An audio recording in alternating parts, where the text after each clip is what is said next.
next video. So in this video, we are going to know what exactly is the number line and how do you represent all numbers on the number line. And with the help of number line, how we'll be doing addition, subtraction, multiplication, as well as division over there.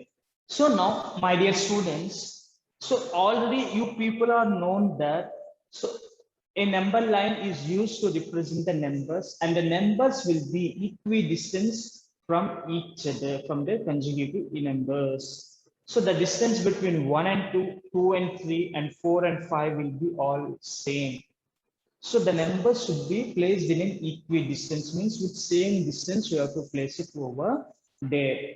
And the next thing you can observe here, so if the number on a line, if I'm starting writing numbers from 1, 2, 3, 4, and so on, then it will become natural number line. If I started writing from 0, it will become whole number line, whole numbers line.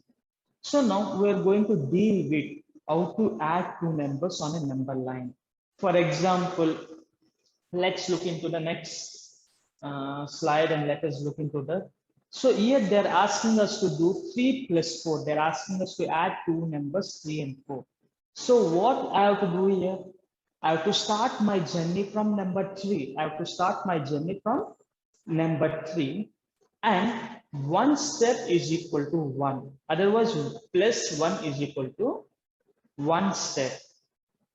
So from one number to one number, I have to move. So my doubt, should I move towards my right side or my left side? Should I move towards my right side or my left side? How I'll be coming to know? Students, you remember one thing. If you are moving to your right side on the number line, the value will be keep on increasing. If you move towards your left side on the number line, the value of the numbers will be keep on decreasing. So we are adding up. So we are doing sum. That means we have to move towards the right side. We have to move towards the right side over there. So I have started my journey from 3 and I have to move 4 steps. Each step is equal to one number. After 4 steps, on which number line I'll be landing? Yes, you people are correct. You'll be landing on number 7. This is how we'll be doing the addition using the number line. Now let's look at example on subtraction and let's see the process how we'll be doing subtraction on the number line. So subtraction of whole numbers on the number line. The same concept we'll be using here, my friends. But here, if you see the arrow marks over there, will be traveling in the opposite direction. Now, he has asked to solve 7 minus 5 on the number line. Normally, we can say 7 minus 5 is equal to 2, but on the number line, how exactly will be doing it? So here, my initial position or initially I'll be standing on number 7 over here. And I already said, if you move towards our left side, the number values will be keep on decreasing. The value of the numbers will be keep on decreasing. Again, here also, one step is equal to one number. So now they said subtraction. They said 7 minus 5. Now I have to move. I have to move 5 steps. 1, 2, 3, 4, 5. And I am landing at a number. That number is nothing but 2. So our answer will be 2. So if it is addition, you have to go towards the right side.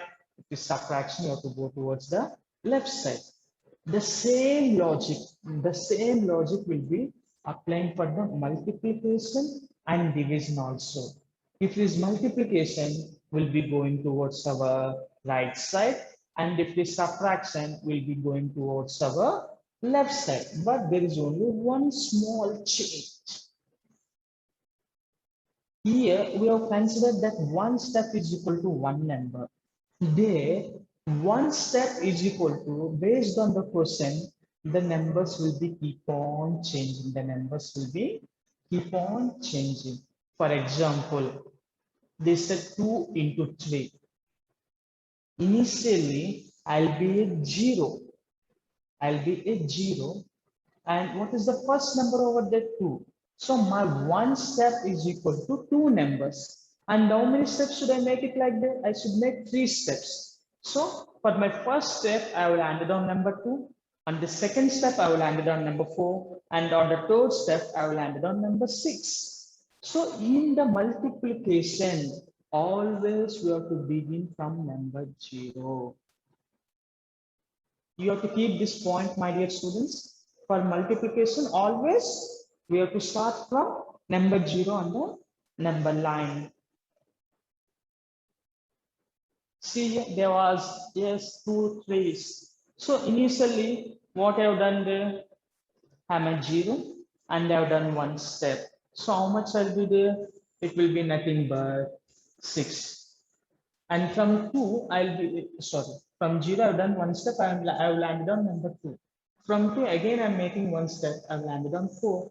From 4, again, I've taken one step, now I've landed on 6. That's it, the problem is very easy. And this is how we'll be dealing. And you may ask, sir, what about division? It is very simple. If they ask 12 divided by 6 is equal to how much? So now initially we have to stand on the number 12. So what is the dividend? There we have to stand. And the divisor will be 6. So we have to, our initial goal is to reach 0. From 12, our initial goal is to reach 0. One step is equal to 6 numbers. From 12, I've taken one step over here. I'll be landing on 6. From 6, I'll be taking one step. I've landed on 0. So I have reached my destination, which is 0. So in how many steps did I reach the 0? In 2 steps. In 2 steps, I've reached my destination. Therefore, the answer will be 2. In multiplication, we have to start from number 0. In division, our destination should be number 0. That is the difference. And one more difference is for multiplications, you are moving from left to right. You are moving from left to right. And in division, you will be moving from right to left. You will be moving from right to left. That is only the difference which you have to remember. Okay, students, we will meet in next video.